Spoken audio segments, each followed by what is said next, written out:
Thinking of signing up for a Monese account? Or maybe you've already got one and you're starting to see some charges you don't quite understand. You're not alone. While Monese is known for its simplicity and for being a great option for people who need a UK or EU account, there are some fees that can catch you by surprise. So, are these hidden fees, or just misunderstood fees?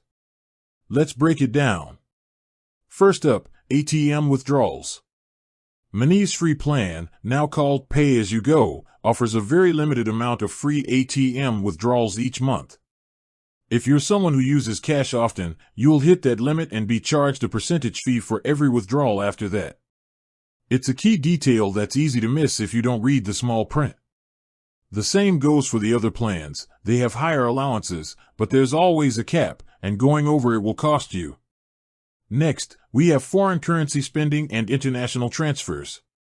Monese is great for travelers, but on their entry-level plan, you're looking at a percentage fee for card spending in different currencies once you go over a certain monthly limit.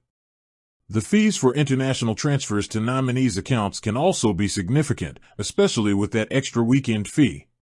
While they state there are no hidden fees, these percentage-based charges can quickly add up, making a seemingly cheap transfer surprisingly expensive. Then there are card top-ups. If you're topping up your account with a debit card, or even worse, cash, you could be hit with a fee. The pay-as-you-go plan has a percentage fee for debit card top-ups, and a much higher fee for cash top-ups at places like the post office or PayPoint.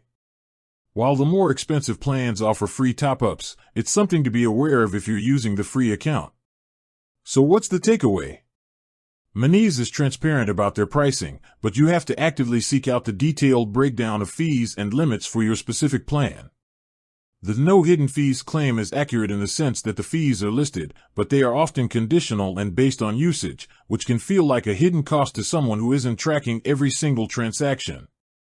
Always check the official Monese pricing page for your plan to see exactly what you're entitled to before you get charged for something you didn't expect. With that said, thanks for watching, and until next time.